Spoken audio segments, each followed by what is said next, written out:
नगरपरिषदेसमोर दोन गटात हाणामारीचे कारण अस्पष्ट।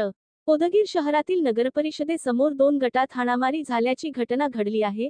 सूत्रांनी दिलेली माहिती अशी की एप्रिल 22 रोज मंगळवारी सायंकाळी 5:30 वाजेच्या सुमारास मध्यवर्ती भागात असलेल्या नगरपरिषदेसमोर दोन गटात वाद होऊन हाणामारी झाली।